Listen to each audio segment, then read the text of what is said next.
Well, good day, folks, and welcome into a Tits Beer Bong 420 beer review.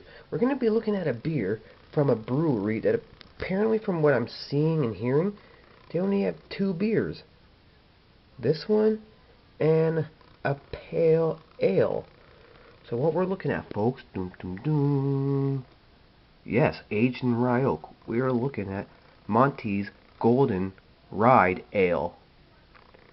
And it is from the Old Tomorrow, I guess, brewing company. So Old Tomorrow, Montys Golden Ryed Ale, 5.5% alcohol. Let's take a look at the back of the bottle. On the side here, it says, subtle notes of honey and vanilla fall into perfect balance with hints of a rye, spice, and oak. A distinctive, easygoing beer with a soft, clean finish, the perfect go-to refreshment for just chilling out and for celebrating life's big and small victories. It's Ryed on. No preservatives, never pasteurized. Old Tomorrow Limited, Toronto. Then it says Canada in 2005 next to Toronto for whatever reason. So Old Tomorrow crafts flavorful beers inspired by Canada's iconic heroes and moments of greatness. Montys Golden Ryed Ale salutes Canadian gold medal winner John Montgomery, who captured the nation's heart with his historic Golden Ryed in Whistler. Not only did he inspire us with his .07 second skeleton victory, but his spirited spontaneous celebration with a picture of beer, no less, personified his passion for saluting the authentic Canadian spirit. Montys Golden Ryed Ale is an exclusive collaboration with John to produce a beer infused with flavor, yet remarkably mellow. True to John's prairie roots, this tasty ale is patiently aged in oak, infused with 100% Canadian rye whiskey for a silky smoothness. Share one with his spirit today. Greatness within. Did they water down the whiskey or something? Because it's only 5.5%. If you add hard liquor and or barrel aged beer, you're supposed to have more alcohol content, not less. So maybe they were just looking for the flavors. Maybe they watered it down. Nonetheless, this beer is supposed to do with rye and oak barrels, and it's 5.5%. So let's give it a try. The other one's a pale ale that they do, and it's 4.9%. Haven't seen or heard of anything else they do. And from some things I've seen or read, sounds like that's it so far. So I don't know how long Old Tomorrow Limited's been around.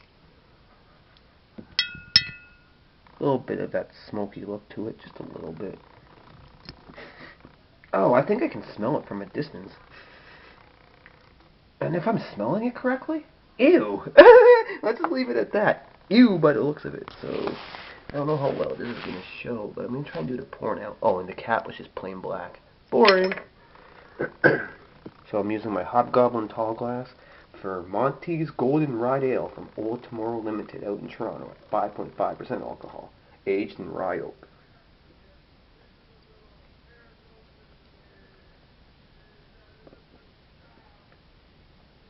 Coming in with the pour.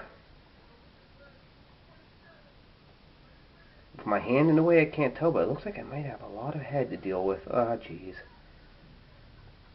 Could be the glass doing it too, you know. May not just be the pour. So, from what we're seeing, folks, it's a carbonated golden ale. The head will not last, but I've got lots of head, and it's probably just due to the glass. Some styles of glass give off more head. So it's disappearing, and that's how it looks.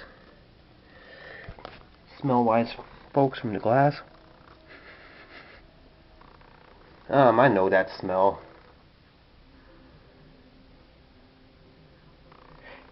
They're claiming that they've used rye whiskey from Canada, and they're claiming it's been in oak barrels. But could they have meant that they're just using rye malt? I don't know. It's got a little bit of that hair salon kind of smell. It's got a little bit of a fruity smell maybe.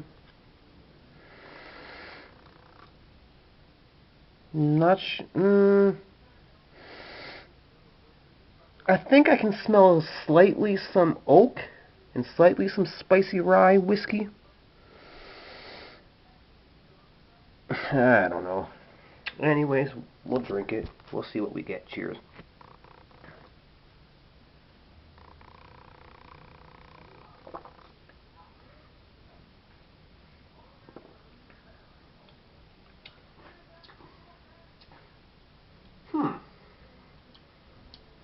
Ugh. Maybe I don't like it. I don't know.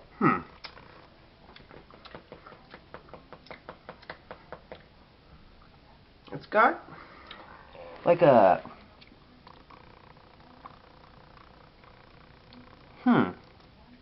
It's definitely an easygoing drink, but too easygoing because it's not super heavy. It's not super thin. It's a little watery. Starts off kind of like a little buttery or something. And then if you're waiting around to see what taste you're going to get before your next sip,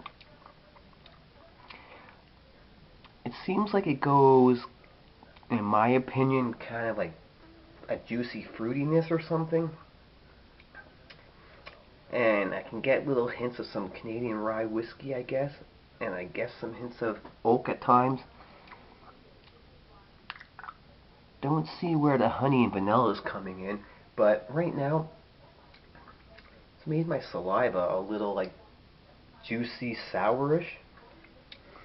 But the easy going factor on this, I could probably just pound it back.